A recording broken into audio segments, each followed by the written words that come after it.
That's our connection. Welcome, most extreme and of violence you'll ever experience here on the Extreme Three-Way Dance, a journey through the history of ECW. I'm JT with my co-hosts joining me as always here. That's Matt. That's Jenny. How you both doing?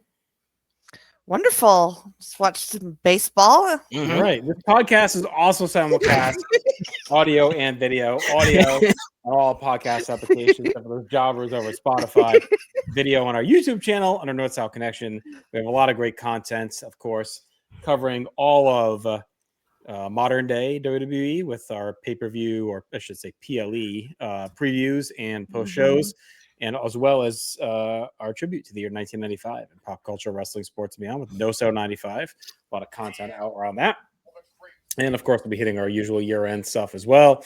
But here, we started our journey through Extreme in February of 1994, and we are in April of 2000. The final 8 months or so of ECW history is upon us, but we still got a lot to cover. We're going to cover 3 episodes of television tonight. We're going to start with the April 15th, 2000 episode of Hardcore TV. Danny Doring and Roadkill are coming to the ring. We cut that off by going to our opening animation. We then get the breaking news alert of Taz's return with the tease of more to come. So similar to what we saw on TNN, kind of hyping it throughout the show. So I know Jenny's pumped. We then head right to the ring for our opener, and that is Danny Doring and Roadkill taking on Steve Corino and Jack Victory. The tag match is underway after the alert. Victory's peppering away at Doring with punches. Victory cracks Roadkill as well. That allows Corino to come in for a quick double team. Corino keeps working over Doring with strikes. Tags Victory. They're keeping him in the soup. Joey says Doring and Roadkill answer the open challenge from Corino here tonight. Corino and Victory keep quick tagging using simple offense to beat on Doring. Corino gets 2 on a bionic elbow, but Doring sneaks in the bareback to slow him down. Roadkill and Victory both take tags, and Roadkill cuts through him and Corino with a flurry. Roadkill hits the dirt road slam on Corino and follows the springboard clothesline to both guys. That gets a pop. Doring and Roadkill hammer away in the corner, but Victory hits a low blow, flips Roadkill over the top through a table. Corino and Victory double up on Doring, but Doring ducks, and Corino pops Victory at the cowbell. Doring hits an impaler on Corino, and Roadkill buries Victory with a top rope splash for the win. And I would say like a decent size upset, I guess. A much needed clean win for Doring and Roadkill as they're kind of resetting now without Elektra. Victory takes the loss, but interesting approach of Corino in this one. Like, coming off the big Dusty stuff, feels like he's a major part of the network angle. And, then he's down here losing a Roadkill and Doring. I know Victory takes the loss.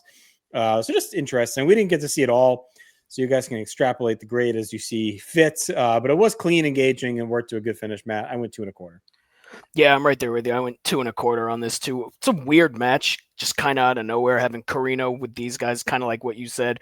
They've been doing the network stuff and being involved in the main event scene, and now they're having like a random match against Doring and Roadkill. So that was kind of weird, but kind of interesting, and I'm glad Corino didn't eat the pin, because that was basically the whole reason Jack Victory was in this match, was to eat the fucking pin. So good on that. Still feels like even though Doring and Roadkill won here, they're still kind of stuck in neutral. Like, I'm definitely glad they won here, because they very easily could have lost this, but it still feels like they're doing this weird stop-start thing with Doring and Roadkill, and I don't know exactly why at this point. So yeah, I went 2 1/4. It was perfectly fine, Jenny. I feel like there's just not anywhere to kind of put them currently. Like, we're trying things out. We're putting some random matches together. I think it's fine, honestly. Jack Victory works way more this match than I expected. Yeah. I'm being honest. But he did have a good spot where he kind of he kind of pushed Roadkill off the top rope into the table and broke it. So that was pretty good. More than he usually does, if I'm being real honest. And I'm happy for their win. It's pretty fun. I don't know. Pretty good opener. I did 2. I extrapolated 2 1/4 on that. Yeah, felt about right. Felt like a solid extrapolation. Yeah. Joey resets in the nest. We then get the 3-way dance from TNN where Tajiri won the TV title over Super Crazy and Little Guido. And Sandman came out for a brawl. We had the arrival of RVD, Fonzie, and Scotty Anton. That ended with an RVD Rhino stare down. Joey resets and ponders who Cyrus wants Tajiri to forfeit the belt to. And we'll get more in the situation at CyberSlam in South Philly in 1 week. And that goes down the night after show on Friday in Bethlehem, Pennsylvania. Why is he wondering? We all know who he wants to get. Yeah, I mean, it's pretty obvious. It's Rhino. Right? Like, why are we being coy at this Jack point? Victory, your new TV champion. I wonder who's the pick. It's an odd. Okay. Yeah.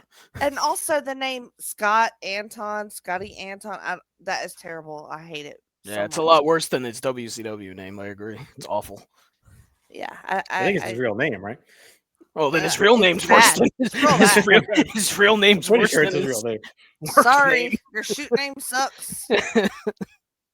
Let's see. Oh, I don't know. Maybe not. I always assumed it was. It was Antol was his real name.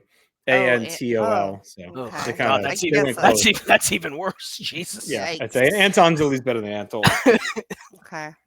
All right, we go back to the ring as the Baldies are taking on Tommy Dreamer in a handicap falls count anywhere street fight challenge, who were issued by the Baldies. They stalk to the ring. Joey wonders who Tommy's partner could be because Raven hates him, Sandman's injured, and Balls Mahoney's in Japan working for FMW. We cut in with another Taz update. We come back. Tommy is alone in the ring and triggers a brawl. He's got no partner. Grimes splashes Tommy in the corner, grabs a cheese grater, but Tommy ducks and goes low, slices up Grimes with the grater. Angel clocks Tommy and pounds away, but Angel misses a drop kick, and Tommy grinds his dick with the cheese grater. Tommy hits a spine buster on DeVito, but Grimes nails him from behind and stomps away. Hits a slingshot headbutt low blow. We go to a break. We come back. We get another Taz breaking news cut in. We go back to the arena, and Natural Born Killers fires up, and out comes New Jack. Joey is shocked. He's back from the hospital. He lives. Right. He is not dead. New Jack lives. What? Yep. I thought he was done, honestly, after that. I really thought like we had seen the end of him. Jesus Christ. In ECW. I did not realize he was back within like a week. On the spreadsheet, it said New Jack. And I said, what? He's here. New Jack drags his bucket of fun out to a pop. Joey notes that Grimes has vanished and taken off to avoid New Jack. New Jack and Tommy cut through Angel and DeVito with weapons. Tommy drags DeVito through the crowd. New Jack batters Angel at ringside. Tommy and DeVito end up outside in the snowy night. Tommy shoots the bloody DeVito into a tractor trailer for 2. Dreamer drags him on the ring, shoots him into whatever he can find. DeVito fends off Tommy. They fight in the snowy cars lining the streets. DeVito flings a traffic cone at Tommy and drops an elbow for 2, but he's hurting from the hard landing. Tommy's up and uses the road cone and punches before dragging DeVito into the lobby of the Flick. But DeVito fights him off, suplexes him onto a table. Jack and Angel are still fighting in the ring, but back to the lobby. Dreamer and DeVito scale up a landing next to the stairs. A crowd is watching them. They slug away at the edge until DeVito knocks Tommy off through a table for 2. Jack is strangling Angel with a cord in the ring as DeVito drags Tommy through the stairs, up the stairs through the crowd. Tommy fights him off and spikes a giant trash can into him for a near fall. New Jack is beating on Angel with a golf club. He swings it into his nuts as Dreamer walks DeVito back into the ring. Tommy sets up a table against the railing at ringside and then shoves DeVito to the ground, puts the ring bell on his dick and smacks it with a hammer. Tommy puts DeVito through a table with the Spicoli driver as New Jack crushes Angel with a guitar off the top for a win. This is a pretty fun street brawl. Mixed in with some different stuff. It has some good hate, some good heat, especially the stuff in the streets. It's always cool when they use that atmosphere. And good to see Jack finally get a win over Angel and the Baldies for once. Grimes is still on the run, so we'll see if it continues or if they kind of just tried to get past this maybe and be done with it and leave him and Grimes separated. We'll see. Jenny, I went 2 3/4. It was a perfectly fine hardcore TV brawl. What a fun mix-up of crap that we've seen 1,000 times and we don't want to watch anymore. Tommy Dreamer is a genius. He's like, it's snowing, we're going outside. And y'all know I love it when y'all go outside. So this was for me. I loved all the stuff outside. Dude was just bleeding just constantly the whole time. And then the stuff in the lobby was great. Tommy got suplex in the table, it didn't break. And then they go off the ledge over the stairs area. That's a really cool spot because like there's a stairwell and then there's like a pretty decent sized ledge on the side. So they can kind of stand up, maneuver around, and then drop Tommy down on the table. So that I loved that. Wow, New Jack rose from the dead and then we had this match. Yeah. He's amazing.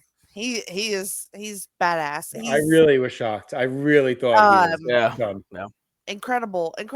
But he was contained to the ring this time. Yeah. This is what we did this time. New Jack, don't jump off anything. Just let Tommy do that. You stay in the ring and strangle a guy. Like you just straight up murder somebody in the ring. And that's what he does. He just Tommy's outside doing his thing. New Jack's in there just murdering that guy. It was amazing. I did 3 stars, Matt. This match was for me. I went 2.5 on it. I loved that, New Jack finally gets a win over the Baldies when he's like got half a leg and fucking his brain's hanging out like 2 weeks earlier. And this is the time when New Jack's finally going to overcome the odds and get a win. I made the same note as you. You should just roll out the Baldies when he's got help. It's only when he's alone. Yeah, true. But and even we've seen other guys alone beat them, but for him, for whatever reason, it's impossible. Well, at least apparently when he got thrown off of that fucking scaffold, it knocked some sense into him too, and he figured out how to win. But shit. I made the same note as you that he stayed in the ring because they didn't want him jumping off any more tall things. They were like just because he dominates a lot of his stuff too. Like he doesn't take a ton, so they were probably like play it safe. Yeah, we're just gonna keep you here. Just grab a cord and choke him. Do that for 5 minutes. For the love of God, don't leave the ring because you're going to kill yourself. So, like, it was very smart on their part to not have like a liability jump off of another fucking thing. So that was good. But yeah, it was a fun brawl. The stuff in the snow was really fun. It was a great visual. Just having Dreamer and DeVito beat the shit out of each other in the cars and everything. That was good. So yeah, it was a long match too. Like ate up a lot of this episode, but for what it was, I mean, it was perfectly fine. So 2.5. All right. So from here, we get our breaking news alert again. We get the whole Taz Mike Awesome segment from the title change. And then we get a long video. It's a history of the ECW title. And Paul hypes up some big updates from CyberSlam and Taz's first title defense. And this is basically, it'll be on the website coverage all weekend long. So, and that's it for this episode. So nothing much there. So let's hit our awards. Because we get some further shit to cover here. Best match, I went with that one we just covered, Dreamer and New Jack against the Baldies. Meaning worst match was during a roadkill against Carino Victory, which is fine as well. Best moment, I went with the return of New Jack. Not a lot here happening, but that was unexpected and cool. I think just the whole outside part. Yeah, the stuff the stuff with the Dreamer falling off the fucking stairs was good, so I'll go with that. Well, and I want that for most 2000, basically the outdoor. Oh yeah. Well, that makes sense. That was very 2000, late 90s, 2000. Snow only happened in the 2000s. Little known fact. Stock rising during a roadkill. New Jack, Dreamer, I guess. I don't know. And I just put Baldies falling, like they take the loss. Grimes ran away. And the fucking breaking news updates about Taz. Well, look, for people that don't have TNN or didn't watch it, I mean, they had to do it, right? They had to. They couldn't not do it. You can do the reveal. You can show what happened without doing all this stupid breaking news. Yeah, no, I know. But they're banking on people who probably didn't see TNN to build the same way to keep you engaged in the show. But anyway, I went 6 out of 10. I mean, I figure if you're watching this for the first time, you're seeing that, it's cool. And then a couple decent matches. But for what we're doing, it wasn't the best episode.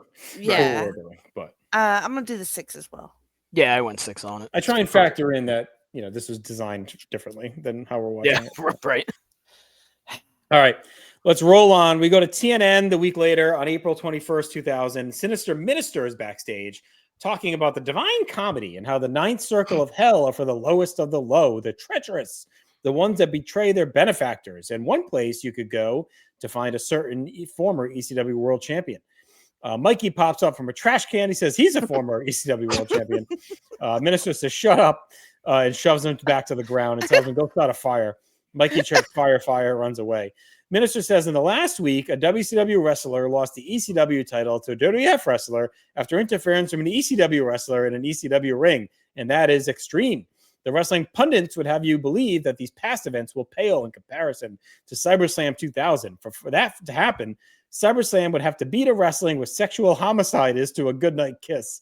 The minister says he loves everyone, especially our souls, and then cackles.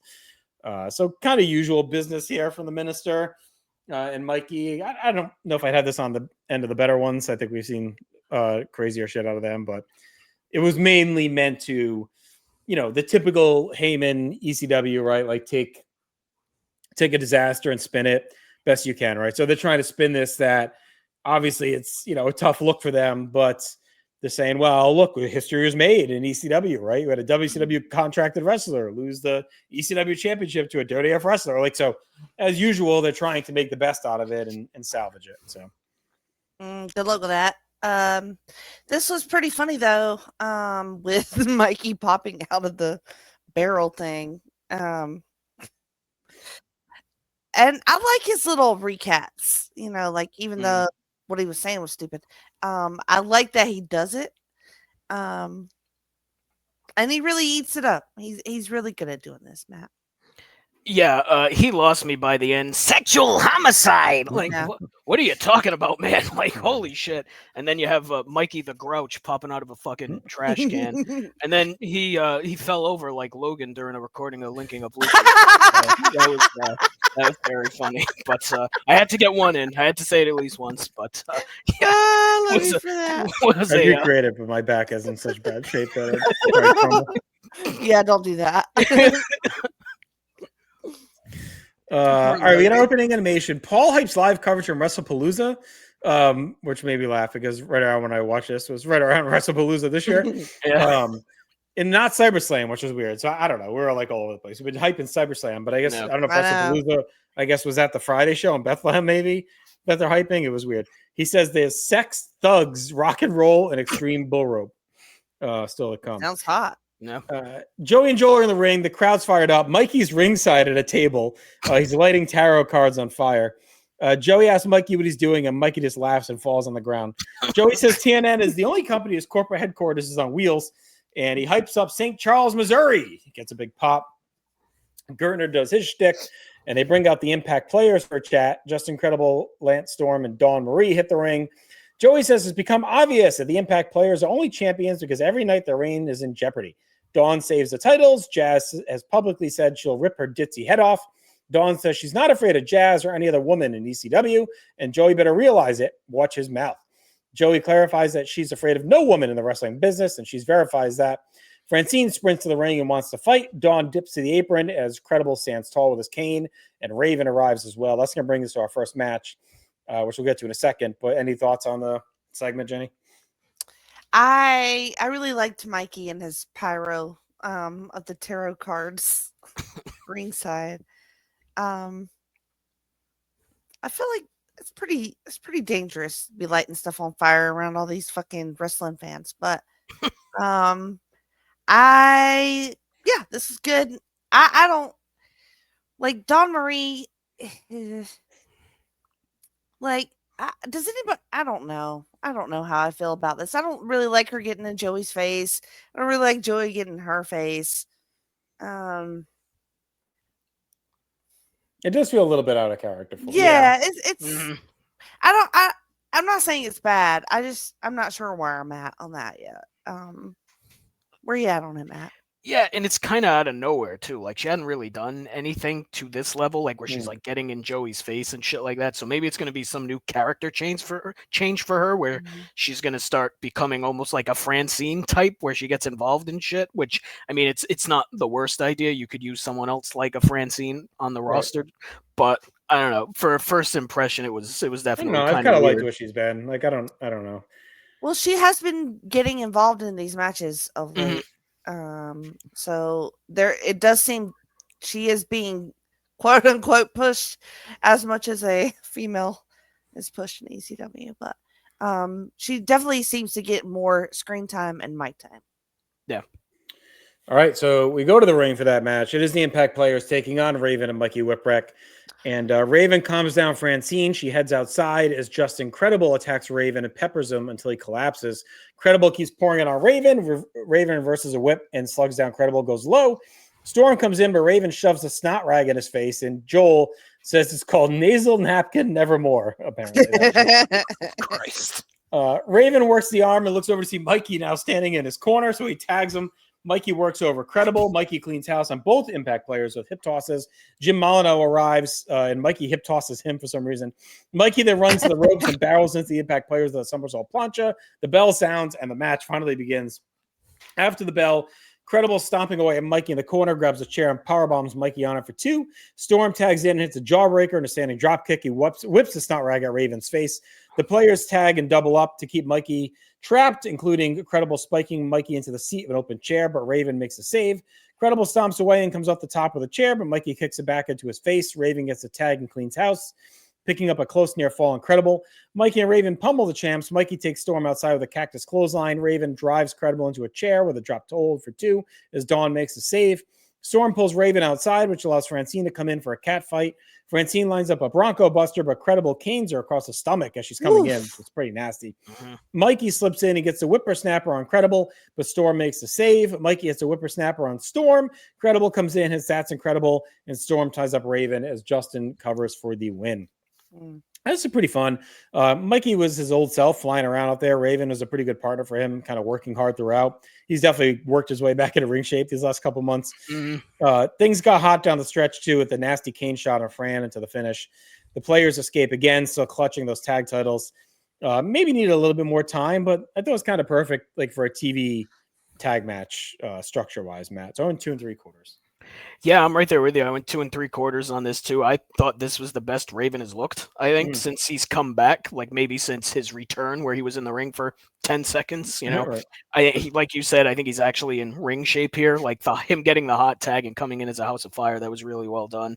And it's a pretty fun match. I mean, I feel like the Impact players tag matches, they're very samey. They're very like into a formula, like their type of formula. But the formula is kind of okay at this point. So for, you know, like this opening match type of on TNN type of fodder. So like it's fine for me. Also, this match might have the most jorts per capita in a wrestling match. That was it's a lot of jort action. Jesus fucking Christ. It was everybody in this fight. Even Mikey looked like he was wearing jorts. I don't know if it was, but like, good Lord. So it is 2000. It was 2000, right? So I mean, it's fairly standard stuff for the Impact players, but it's kind of not the worst thing if they keep it to this. So, and Raven and Mikey are a pretty good tag team. So 2 3/4 for me, Jenny. Well, I did 3 jorts on this match, and like I went, duh, of course Raven and Mikey are going to be tagging together at some point, Like we had talked about Mikey and what he's doing, and then Raven, what he's doing, but I had not connected them together. Right, because we haven't seen it too much the last couple of weeks, but Minister and Raven were tied together for a bit. Right. So I was like, oh shit, this makes perfect sense, which I love. I love these like light bulb moments that I have sometimes in wrestling. But I'm like, this is great. This is a great idea. So I was super excited about it. And then like, I'm going to call them the Demon Club because I don't know what else to call them. The Demon Club end up like faces in this match against the stupid players, which I also kind of love because their gimmick should be pretty much heels. Right. But we're in ECW, so not really. And it's Mikey and it's Raven. So I don't know. I mean, Raven's kind of been half face, half heel since his return. Right. Yeah. So I don't know. All this was like pretty interesting to me. The cat fight was whatever, but then the cane shot on Fran was sick. So I ended up kind of really digging this match and gave it the 3 jorts.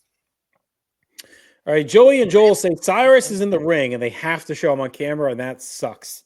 So in the ring we go. Cyrus is there ripping apart C.W. Anderson, saying no one in the building came to see you wrestle. Cyrus is a fan survey and asks how many people came to see the network, and would they rather see Cyrus or those? And he points to Elektra's tits as she lowers her jacket. The crowd pops for Elektra, but Cyrus says that's why he makes the decisions and not the fans. Cyrus says Elektra has the night off and can make some food money by hitting the streets for some action. Elektra's pissed as Cyrus says she could be a streetwalker since she does it well. Louis comes in and calms her down, and Cyrus says, get those out of the ring. CW, Elektra, and Lou shuffle off without further incident as Cyrus continues to bully, but CW kind of looks like a bitch in this. He just kind of stood there and took it. Yeah. It was weird. Cyrus says they have followed all the legal drama in wrestling this week, with briefs being passed back and forth between companies, contracts, people jumping and getting beat, and all sorts of legalese. But in his capacity at the network, he's reviewed the contractual status of every ECW performer, but he's found there is an individual wrestler in coming to the shows and being on camera that is not under contract. And in light of recent events, they cannot continue until he is under contract, and that individual is Scotty Anton, RVD's manservant. Cyrus asked what RVD's ever done for anybody. Where's Sabu? Where's his career right now? He says the fans may love RVD, but he's selfish. He'll use anyone and bogart TV time faster than he bogarts a fat joint. Anton arrives, and Cyrus tells him not to get hot, and he's warned that he's got no legal contract and in defiance of the network. Cyrus says you won't let the lawyers take care of him. He'll kick his ass himself instead as the cameras roll. Anton gets in the ring, and Cyrus begs off and says Anton will bend over for the network, just like he does when he's kissing RVD's ass. Anton grabs Cyrus. Cyrus says, go ahead, do it. I'll take one for the team. But in comes Rhino, and he takes down Anton, and that'll set up our match, which is Rhino and Scotty Anton. But before we get to the match, Jenny, any thoughts on that segment? Just elite stuff by Cyrus. Like, it's so like, effortless. Yep. He's turning the DA faces in a single segment. Like, we're all like sad for Elektra and her boobs by the time she leaves the ring. Like, get them out of here. Like, what the fuck? So I don't know. It's pretty great. All this is wasted on the fucking Scotty Anton of it all. Like, I don't care. Like, you do this and it's great, and then let's do Rhino and this guy. It was like kind of a letdown by the time we got to the match. See, that is my problem with this whole thing, is that it's a fucking angle with Scotty Riggs in 2000 ECW. Like, if this was anybody other than Cyrus running this entire fucking thing, like, I don't think it would have worked as well, because it's Scotty Riggs. And the fact that Cyrus is so fucking good at this point, he can bring a Scotty Riggs up and make it. I feel like we've seen guys like Scotty Riggs get pulled out of these other companies and like be well used. Like I don't know. I feel like we're gonna see a little bit more where it's going. Like he just hasn't done. I feel like we've seen other use of guys like this that should be written off or should be like, oh god, this guy. But then he ends up being pretty entertaining in ECW because it is good at using these guys. So, and I also think he's also being used as a proxy for RVD, right? Who's not quite ready yet to wrestle. That's a good point. So at some point, you got to get him back involved in the story. So, all right, let's have his fucking loser buddy, hanging around. And maybe that's it too, is just because like he hasn't done anything besides carry RVD to the ring on his fucking shoulder. Yeah. So like have him do something, I guess. So if this is the start of that, then fine. But it's just that to this point, he hasn't done shit. And now we're supposed to buy into him getting a contract? Like, come on. Well, let's find out. The bell sounds. Anton fights off Rhino, hits a drop kick while the ref arrives. Anton hits another drop kick to Rhino. He's on his knees. He slugs away, tries a Thez press. Rhino hits a hot shot, snaps Anton down hard with a powerbomb for 2, hangs him in the trio, and then gores him in the balls. Carino and Victory have arrived at ringside. They load a table in the ring, and the crowd is chanting for Anton. Anton fires away at Rhino, snaps him across the top rope, grabs a whole row of chairs that are tied together, and just throws it at Rhino. Anton fights off Victory, and Carino nails Rhino with a flying forearm before getting 2 on a high cross body. Carino bops Anton with the cowbell. Rhino gores him, and then scoops up the ref and gores him into Anton and the table for a rare ECW DQ. The network celebrates in the ring as RVD's music hits. Out he comes running, not getting carried. He goes right at Rhino. They throw down as the crowd is losing it. RVD wipes out Rhino, but Rhino pops up and takes RVD down. Officials and wrestlers try and break up the fight. They pull RVD off, but he leaps over them back onto the pile as we take a break. So a pretty wild atmosphere. Feisty little match. We'll see what Anton can do weekly. But I thought he was okay here. Rhino always carries a vibe with him anyway. That helps everything. The post-match was great too. RVD's out of the boot. The crowd is going nuts to actually see him physical, getting involved. So that was kind of, an important point here. The crowd was super hot. So I went 2 stars, Jenny. Like I thought Anton did his role. And Rhino beat the shit out of him like he beats the shit out of everyone. Yeah. He kind of won me over a little bit with that chair spot with the 4 chairs all put together. It was kind of great. And he does take a shit kicking pretty well and moves around well. Like, I don't know. I don't hate him yet, but he's not lighting my world on fire. I like the finish. What if he clapped like this? Like the No. American men? No. Yeah. Ladies too, Maddie. I love that he came to the ring looking like he was still in fucking Raven's flock in WCW. That Just was without the eye patch. just without the eye patch, right? Great fucking look. Rhino is fucking awesome. Like, Yeah.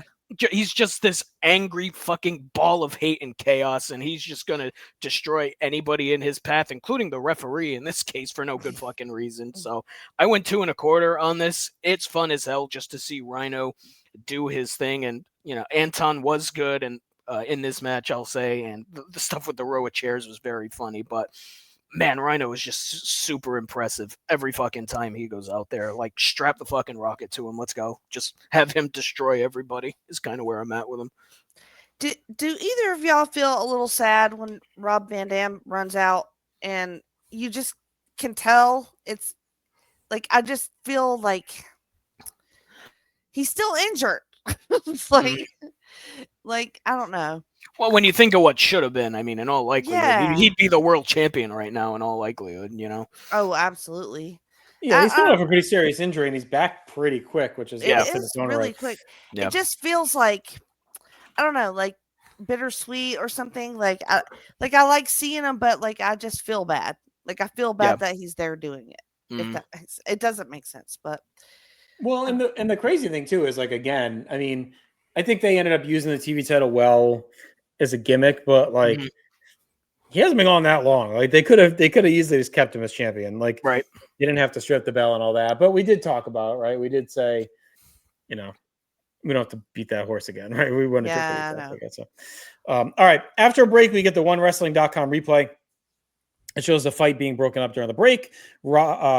Joey knows that RVD has taken Anton to the hospital. To the ring we go for Tommy Dreamer taking on Steve Corino. Corino saunters out. It's a bull rope match as Joey and Joel hype CyberSlam tomorrow night, as well as revealing a real audio interview with Francine that's on the website. So there you go. Check that out. Audio. That's what I need from Francine. Real audio. Not just any audio. Real audio. Real.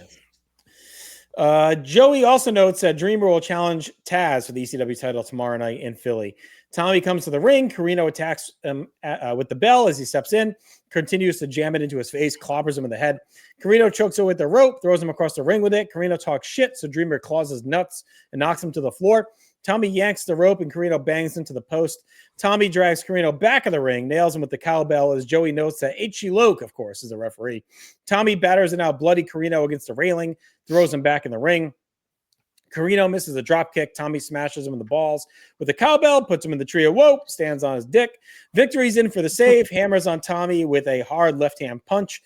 Enter Sandman, fires up, and out comes the hardcore icon, dragging a ladder down the aisle. He's got a cane in one hand, a butt in his mouth. Sandman sets up the ladder in the aisle and scales it, cracks a beer, and stares down Corino in victory as Tommy rolls to the apron. Sandman comes back down. He slides the ladder in the ring as Corino is back to jamming the bell in Tommy's face. Sandman slides inside, but Victory and Corino swarm him. He fights them off and canes them both. Sandman whips both to the ladder, dodges a Corino splash, and he bangs off the ladder again. Tommy loads the ladder between the turnbuckles, puts Corino on the top rope, sets up the ladder, and hits a superplex. Sandman knocks down Victory, puts the ladder back on the mat, puts Corino on it. It's a springboard leg drop as Tommy hits a big splash. In comes Tajiri. He cleans house with vicious kicks. Joey says the network wouldn't let him defend the TV title tonight because he's set to hand it over to them at CyberSlam tomorrow. The network crew continue to kick the shit out of the ECW icons using all the weapons in the ring. Tajiri chokes Sandman with his cane, jams it into him. Corino bridges the ladder across two chairs, suplexes him through it as Natural Born Killers fires up, and out comes New Jack with a bucket of weapons, starts chucking them in the ring. Joel says TNN is going to get less Southwestern and more South Central tonight. New Jack cleans house, and Tommy and Sandman recover and join him in the massacre. New Jack fires some staples into the head of Victory. He's bleeding. Tommy takes Jerry through the crowd. He beats him there as Sandman suplexes Corino on the ladder. The crowd is going nuts as Tommy continues to beat the piss out of Jerry. Joey's fired up that ECW is fighting back on the network and winning. Sandman massacres Corino. He's bleeding everywhere. Tommy and Tajiri end up back in the ring as Sandman suplexes Corino on a piece of railing that's in the ring. Tommy puts the ring bell into Jerry's dick and smashes it with a hammer. Sandman hits a senton off the top onto Carino while he's laying on the ladder. Tommy has to Jerry locked in a tarantula with a maniacal look on his face until Victory makes a save. Sandman lays the ladder against the ropes. He puts Carino on it, comes off the top. Carino moves and he crosses himself on it. Tajiri puts Tommy on the table, comes off with a double stomp, mashes New Jack with the baseball side and the trio whoa. Sandman lines up a cane shot on Victory. Tajiri stalks him, ready to blow the mist, but Sandman turns in time, jabs him with the cane, and Tajiri chokes on it. Carino and Victory are freaking out. Victory gives him the Heimlich, but as he does it, Tajiri spews the mist into Carino's face. Sandman then smacks Carino with his cane, and New Jack finishes with a chair shot off the top rope, of course, with H.G. Loke counting the fall. This is a classic wild ECW brawl. All sorts of violence and chaos, hate, buoyed by an insane crowd here in St. Charles. The escalating of sizes of the six-man is well done, is organic.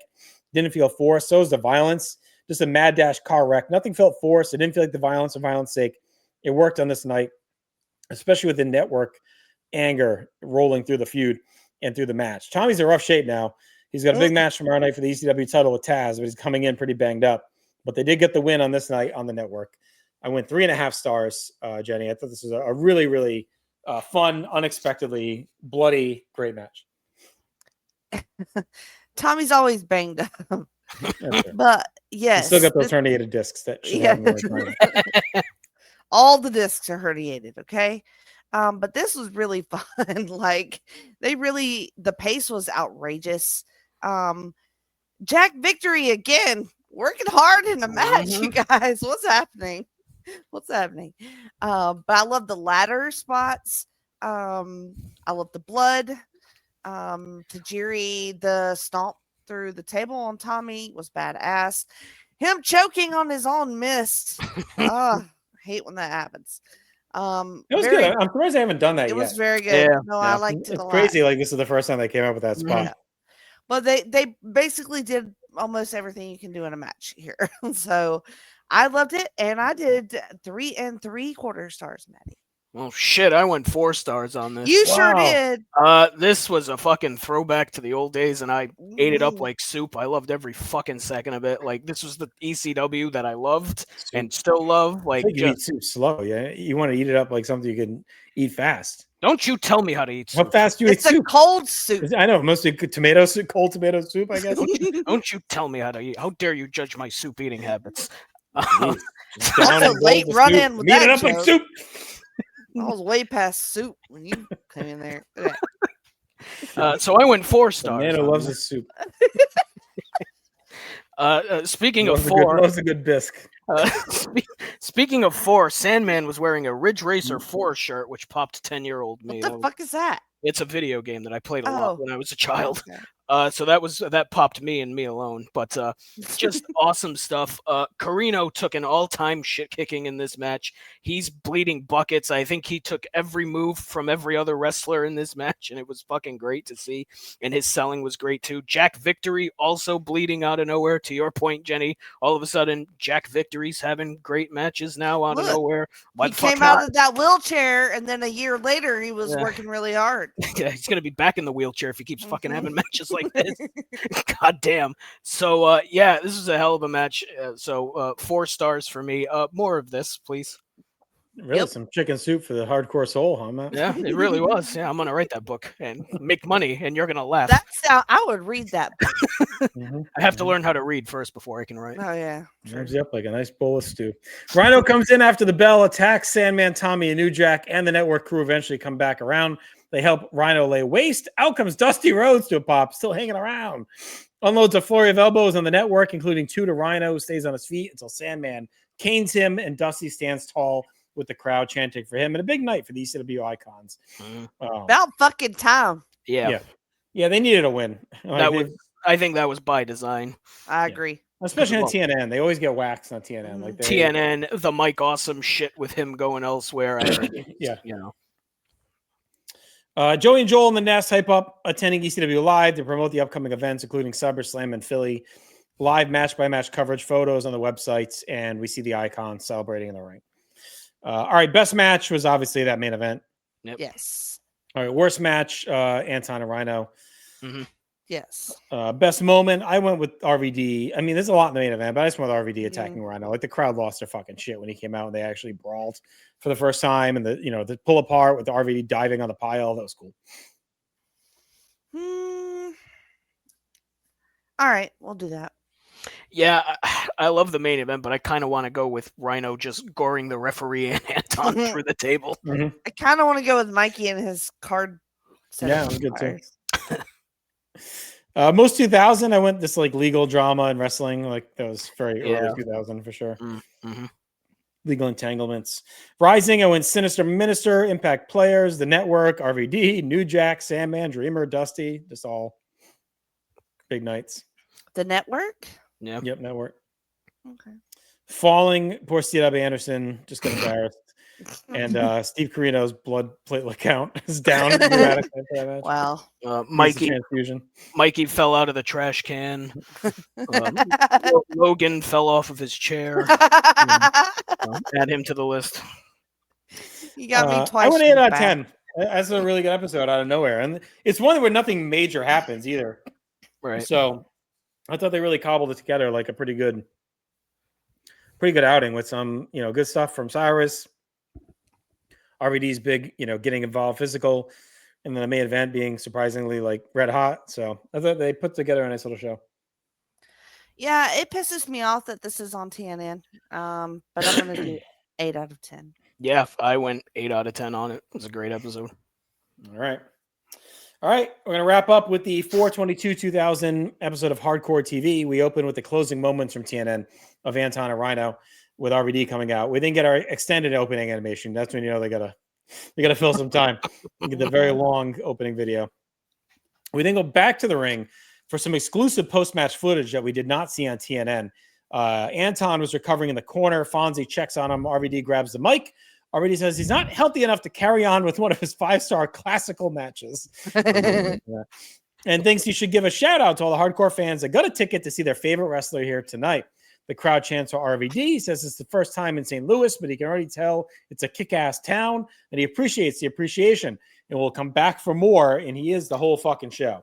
RVD plays to the crowd. He helps up Anton, and Joey says that Rob Van Dam will compete at Hardcore Heaven for his in-ring return, and his opponent will be announced at CyberSlam. We stay for a bit as RVD and Anton visit the fans on their way out. Joey gives a recap of RVD's TV title history, his injury, as well as the network demanding Tajiri hand the title over tomorrow night as well, I guess tonight. Good catch up for fans. I kind of like the unseen footage. Like that was kind of a nice treat for like the hardcore TV watchers that made and get to see that. So Matt, what do you think of this opening segment, and who do you think RVD should fight at Hardcore Heaven? I mean, as far as the opening segment goes, I mean, we've talked about it before. I think they should do more of this type of stuff for hardcore TV. Like, it's just beyond like having opening acts wrestle, like show matches that haven't been seen before, shit like that. As far as who, like, I mean, RVD's going to wrestle at Hardcore Heaven. Like, fuck. I mean, my guess would be someone from the network. Why not do like RVD Carino or something? Or, hey, Jack Victory. He's been wrestling a lot. RVD Jack Victory. You stole my answer. Oh, damn it. Sorry. I mean, it's definitely too soon for Rhino. Right? Like, Is it? That was going to be my question. I feel like you'd at least build it with a little bit more physicality. Like, it feels like, yeah, they only fought once so far, RVD and Rhino. I know. Like, it's just been like 100 years. I know, but Rhino's like not even TV champion. Like, so, like, I don't know. If you're gonna do that match, the belt's gonna be on the line, probably. I don't know. They could do Tajiri. RVD Tajiri, that'd be cool. That'd be different. Well, that makes sense. All right. Well, we'll ponder that. It's as good an answer as any. My money's on Tajiri. Goddamn it! With a hearty bowl of chunky soup. Think about Campbell's. Yeah. Chad Campbell. Oh boy. All right. Well, speaking of chunky, we're going to go back to the ring. It is time for some tag team action. Once Joey talks about CyberSlam, we go back to Danny Doring and Roadkill to take on Little Guido and Big Sally Graziano. Oh, and that can only mean one thing. For our Italian wrestling.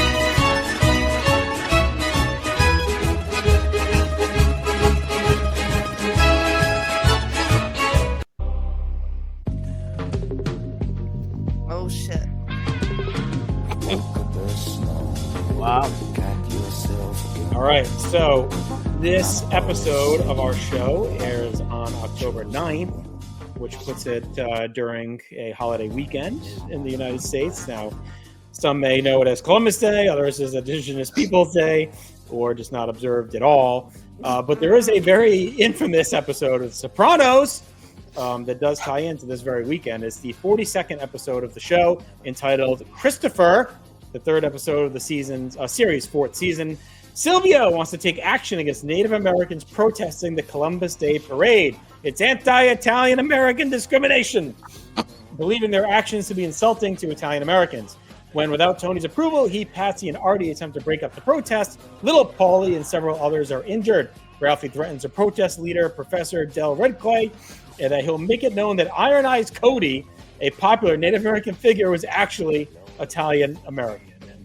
It's kind of a, I don't know, let's call it divisive episode. It's definitely one that's, I think I've seen on most lists is ranked toward the bottom. It definitely feels like a side quest episode. There is one major story plot that happens. I won't spoil it, I guess. I know it's an old show, but I only watched it a few years ago. Jen, I know you did too, so I won't spoil it. But there is one big story plot item that happens in this episode. But one of my favorite lines is always at the end, because he keeps threatening to call Frankie Valli to get him to put his weight behind this. And then at the end, Tony's sick of hearing Silvio talk about the fucking Columbus Day, and he goes, "Tell it to Valli," or whatever. tell it to Frankie Valli when you call him. So anyway, it's Sopranos, so it's still great, but not aging as well as some of the things in Sopranos does. Maybe. Well, they also go to the casino, the Indian casino, and they try and get Tony to call Frankie Valli and have him play the casino. That's how Frankie Valli thing comes. But anyway, I figured it was fitting since we're pretty much at Columbus Day weekend here, or Indigenous Peoples Day, whatever you want to phrase it. I am fine with either. I don't get it off, so it doesn't matter to me. All right, fun matchup paper. We get our full intros. Big Sal's Bill from Jersey City, Italy. Again, you can always tell we're light on content for hardcore TV because we get all the intros for these shit matches that don't really deserve the Michael Buffer intros. We get a lot of pre-match stalling, chanting from the crowd. Guido and Doring start. We get some chain work, some covers. Doring goes low, hits a bareback. He pancakes Guido from the corner. Sal tags in and mocks Doring's strut. He no-sells Doring's clothesline before shoving him away with one hand, calls for roadkill. Roadkill tags in. Sal shoves him out of a lockup, but Roadkill shoots him to the corner, follows an avalanche. He punches away. Roadkill meets him with a springboard lariat to knock Sal to the floor. Roadkill sprints out with a Fez press off the apron, barreling Sal into the railing in a great spot. Sal throws Roadkill to the railing, follows with a splash back inside Guido, takes over with some strikes. Roadkill comes back with Dirt Road Slam. Guido bails out to regroup with Sal, but Doring comes flying out with a springboard plancha. Roadkill scales the top rope, but Guido sneaks in and takes him down the side leg sweep for 2. Roadkill recovers. Doring comes in with a heart attack for 2. Doring stomps and slugs away, but Sal decks Doring for the apron, allowing Guido to get 2 on a Sicilian slice. Guido drills Doring with a seated dropkick for 2. He tags Sal, who lands some jabs, follows a big belly-to-belly. Guido tags back in, slams Doring, then spits at Roadkill to bait him in. That allows Sal to come in. They hit the Leaning Tower Pizza. Sal then follows with a headbutt off the middle rope. Guido covers for 2, chokes away, gets a chair from Sal, loads the Maritato, but Doring goes low and drives Guido into the chair with a G-spot sweep. Roadkill and Sal both get tags. Roadkill cleans house on the FBI. Doring is back in. He shoots Guido to Sal. Roadkill bangs into both with an avalanche. Roadkill and Doring hit the buggy bang, but Sal makes a save. Doring goes up top and smashes Sal with a chair to the head. He crumbles backwards, and Roadkill goes up and hits a big splash for a nice win for Doring and Roadkill. After the bell, DeBaldi's attack and beat them down with chairs, including DeVito hitting a nice moonsault onto the chair on Roadkill. That's a really good tag match. The crowd was vibing with it. All 4 went balls out. We don't see Sal in the ring a lot, but he's pretty fun, especially with Guido. He was pretty good. He hit all his big boy spots. Him and Roadkill with the Haas stuff worked well. Guido was crisp. Doring hit his beat. This is a nice little hardcore TV match, Jenny, and a nice win for Doring and Roadkill. So they're, lingering outside the tag title picture. We talked about how they stepped back, but they're picking up wins now, which is nice again. And I thought the post match was fine too. So we'll see if they end up fighting the Baldies or whatever from here. But I went 3 stars on this. The ebb and flow of the Doring and Roadkill. It's fascinating. I love it. Okay, Big Sal. This was the fucking match that we've been waiting for. Because I think we said it last time. I think we said it last time. Why not put them in a fucking tag match? Yeah. And they damn sure did. I thought Sal was so fucking entertaining in this. Yeah, he's good. Like so much like good big man stuff. And we're not talking like Bam Bam, like agile big man stuff. No. But really fun stuff where Guido can be jumping off him, or he could be splashing on people, or literally just asking them to shoulder block him, and then he just no sells it, which is also very fun. I fucking ended up really liking this damn match too. Sal also with the worst diving headbutt I think I've ever seen. Safer than Benoit's. Well, could argue it was the worst or best, but Maddie, what do you think? I went 2 3/4 on this. Sal impressed the hell out of me. Seeing that, I know it didn't look great, but just seeing that big bastard climb up to the second rope and attempt a fucking diving headbutt was wild to me. Like, he's good. Like, he was good. He's fine. Like, yeah, he's more than just a fucking bodyguard who crushes super crazy every week, as it turns out.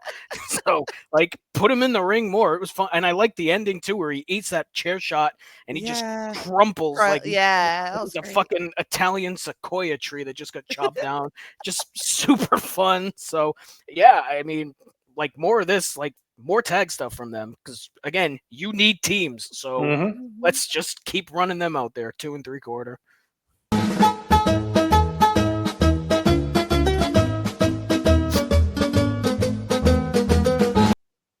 I just watched him do the headbutt again. So good. All right, we stay in the ring as Kid Cash is taking on Super Crazy, another fun one on paper. Yeah. We come back from break. Cash is hitting the ring. Crazy follows. Big spot for Cash. Joey plugs the website again, live updates to CyberSlam. After a break, we get going, get some fast-paced chain work into a reset. Applause. Cash is firing with punches and chops, dips Crazy to the apron, meets him with a springboard drop kick, knocks Crazy to the floor, meets him with a springboard plancha. Back inside, Cash is pouring on the strikes. Crazy rallies, gets a corkscrew splash for 2. Crazy lands his punches in the corner. Cash comes back with a springboard cross body. Crazy set up with a buzzsaw kick and a cabrada for 2. Hits 2 moonsaults, but eats knees on the third. Cash lays in a chop, tries a powerbomb. Crazy punches through it, snaps off a nasty brainbuster, and gets the win. And this was crisp, clean, efficient, hard-hitting, nonstop action for both guys. I thought both looked great. I thought the only thing that stopped it from going higher was the time invested in it. And for a short match, I went 3 stars, Matt. Like, I thought this really cooked. And it was like a perfect TV match and what you'd expect from these guys. Yeah, I went 3 1/4 on it. To your point, criminally short, but like great for the time it got. Kind of felt like one of those Nitro cruiserweight matches you'd see on like the first hour of Nitro. It's like they have 5 minutes and they just throw bombs. It was awesome for what it was. So more of this too while we're at it. 3 1/4, Jenny. Awesome stuff. Man, I love this. Like, this is like just what you want out of Super Crazy and Cash, but it's less than you want, because you want them to actually ball out for probably 10 more minutes. And they probably could. They definitely probably could. And so like the taste of this is like really intriguing to me, because we've seen Super Crazy in a lot of the same matchups a lot of times. So I really like him here with Cash. Yeah, it's different for him, but also they're pretty well matched, because Cash fucking is awesome. Even if he loses, I don't really care. Like, I just like watching him fucking wrestle. So maybe I underrated this at 3. I might bump it to 3 1/4. All right, Joey's in the nasty resets, and then Louie and the new DA are in the ring. Lou says they're in St. Louis, and Joey says, no, we're in St. Charles. Lou says he waited his whole life to come to the home of the Super Bowl champions and the best hockey team in the NHL, and home of the world's best baseball player, Mark McGwire. But he then realized St. Louis is just a city of losers. Lou says he's the hottest entity in wrestling, but he can't get his name out with the heat as usual. Pretty good stuff as always from Lou. Just whatever. We then get some tag match action. Again, it's a night of tag action for us. It is. As we have Nova and Chris Chetty taking on C.W. Anderson and Wild beautiful Billy Wiles. After a break, we get some more tag action. Again, going with Nova and Wiles, get started with some more chain work. They flow through some offense. Nova gets a lariat off the middle rope, tags Chetty for a flurry of double team kicks. C-Dub comes in, starts fighting with Chetty without the tag, just let it go. Chetty gets a scissor kick and snaps C-Dub across the top rope. Nova's in with a quick strike senton. Chetty covers what Wiles saves. Chetty unloads some chops and punches, goes to the Amityville Horror, but Lou sneaks in, hits a low blow. C-Dub tags in and punches Chetty low for a Wiles swinging neck breaker. C-Dub cranks the neck vice, clubs away. We get some DA double team and quick tag work. Chetty hangs in, gets a back suplex, makes the tag to Nova, comes in and cleans house. All four brawl from there into a Chetty sidekick on C-Dub, but Wiles decks him with a lariat, crotches Nova up top and hangs him in the trio whoa. Wiles charges, but Nova sits up, catches him, hits a stunner in a pretty sweet looking spot. Electra's in, breaks up the pin, but Jazz is in right after her, takes her down, hammers away. Lou's in, grabs Jazz, but she counters and loads the Jazz stinger. CW kicks her in the head. Lou comes in with the phone. Chetty ducks. He hits C-Dub. Chetty and Nova go up top and finish off C-Dub with the title wave. I thought like the same as usual. The crowd is into it. The end was pretty good. I thought the finishing stretch, starting with the Nova sweet trio woe reversal. But I'm kind of just done with these four, honestly, fighting. It is what it is. They're the lower card hardcore TV heaters of the day, so whatever. I think I'd get more excited for Nova and Chetty if Chetty was better, or is Nova and someone else. Like I think Chetty like really drags the team down for me, and like I like Doring and Roadkill. FBI would be cool as a team. I even like the New Dangerous Alliance. Like they're fine. I just feel like Nova and Kid Cash or Nova and whoever would be more fun. In Nova and Blue Mini, bring him back. It would be more fun. Chetty's is always like a beat off. So I went 2 1/4 because I think it was fine. Beat off. Wow. Yeah, I don't disagree. I think he has improved from what we have seen thus far. Yeah. Not very inspiring. Not very. Nova deserves better. He was very good in the match. Give me more Nova. Cash and him might be fun. But what I took from this match was that the stupid players better watch the fuck out because we got a lot of tag teams. And they've been doing the same match for months now. So I'm ready for some real competition there, if I'm being honest. And I'm good with all these tag matches and letting somebody just naturally like get over one way or the other, or it's like it feels like everybody's just seeing who rises above.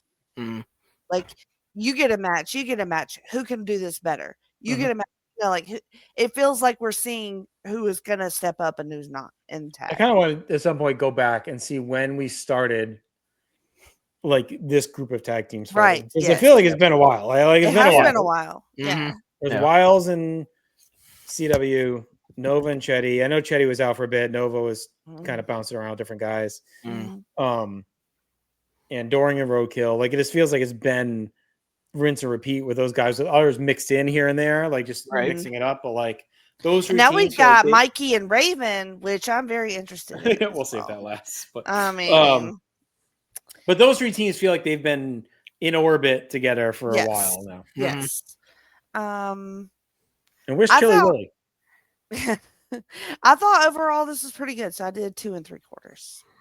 Yeah, I went 2 1/2 on it. It's the standard fare for these two teams. I did enjoy Jazz coming out and just fucking trucking Elektra in the middle of the ring. That was fucking great. And as much as Chetty has improved in recent weeks, he still missed that fucking super kick to Lou by a mile. That was still real rough. So it was fine for what it was, but yeah, it was the standard stuff. 2 1/2.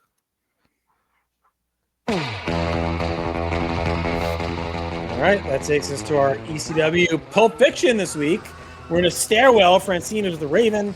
Raven says, CyberSlam is one of the annual events where all of ECW's finest try to steal the show. But one morning, he'll wake up without any blues because he knows when CyberSlam is over, he no longer has to say, what about me? What about Raven? Because everyone will be talking about him.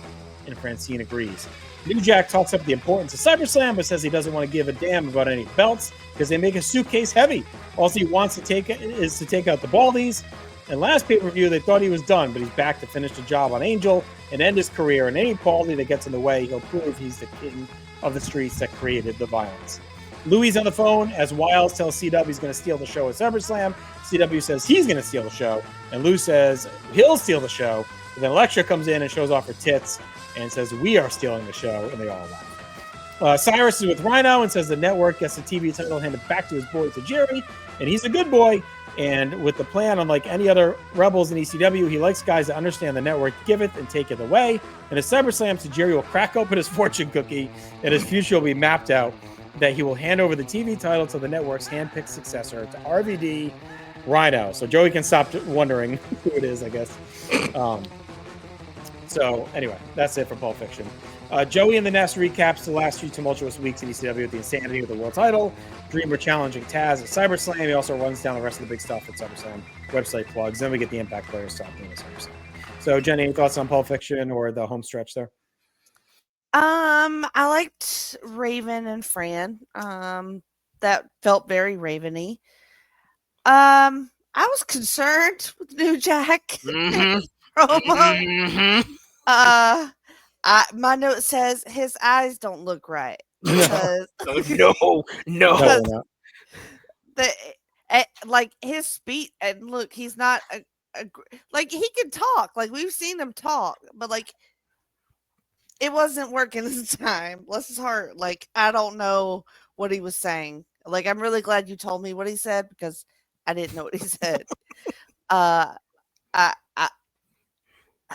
was concerned for him. And my other thought here was don't let the Dangerous Alliance devolve into the same crap that the Impact players do on their promos, because it looks the same with the chick and her tits out and everybody saying the same crap every time. So like just be more original than the Impact players overall. But it's kind of a mid Pulp Fiction, really. Yeah, like I'm glad we're getting these again. It had been a long time since we've seen any of these, but it was mid to your point. Like there's just not much happening here. And again to your point, like I don't know what the hell was going on with New Jack, but like I'm guessing cocaine. But like holy shit, man! Like his eyes were like bugging out. They were wild. He was just saying nonsense. And yeah, none of it made sense. So I don't know what the hell he was talking. I'm not sure he knew what he was talking about, to be completely honest. But yeah, he was a fucking disaster during this. It was very scary overall. Yeah, which maybe that was the intent, but I hope so. All right, let's get to our awards. Best match, I went Crazy and Cash. Yes. Yep. And then worst was the Nova Chetty DA for me. Yes. Mm-hmm. RVD's promo, visiting with the fans, I went for best moment. I kind of want to go with the headbutt from Sal. I kind of did too. That was terrible. I kind of loved it. It was bad but good. Yeah. Most 2000, I went with Kid Cash, just pure cosplaying as Kid Rock at this point. Yeah. That's what I shot with the god. 100%. CD album cover. Like, I mean, it's straight up. Like, you're not even pretending to not try and be Kid Rock. It's like if Devil Without a Cause was a person. Right. Stock Rising, RVD, FBI, Doring, and Roadkill.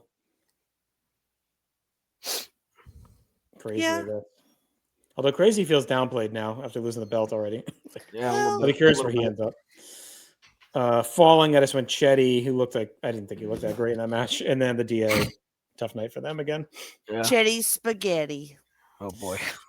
It's almost like Matt Sousa that no one's noticed on the screen, I guess. How long ago did you do that? When we were talking about the soup, so no one noticed for like a half hour. Fuck, that was like 3 hours ago. Didn't. Shit. We were locked in. Yeah. How focused. dare you? Laser focused. Right there in front of you. All right, 6.5 out of 10. This was like a standard in your bag, hardcore TV, couple fun matches, some hype for CyberSlam. Yeah, whatever. Missable but watchable at the same time. In your bag, I'm gonna do 7. In your bag, in your house. I went 6.5 on this. All right. Listen, we're off in 2 weeks, so we'll be back in a month. We'll get some Sorry, scheduling Schiff. stuff going on. But when we do return in that month, we will be having a very big episode of this program because it will be the fallout from CyberSlam 2000 and all the world title drama and stuff. So stay tuned for that. So we're also not too far away from Hardcore Heaven either. So a lot to go here on the Extreme Three-Way Dance. Check out everything in the North-South Connection. Subscribe, leave us a comments and feedback, share the news. We're up over 1,100 subs, which is awesome. Appreciate it. Everyone take care, stay extreme, and we'll talk to you in 1 month's time.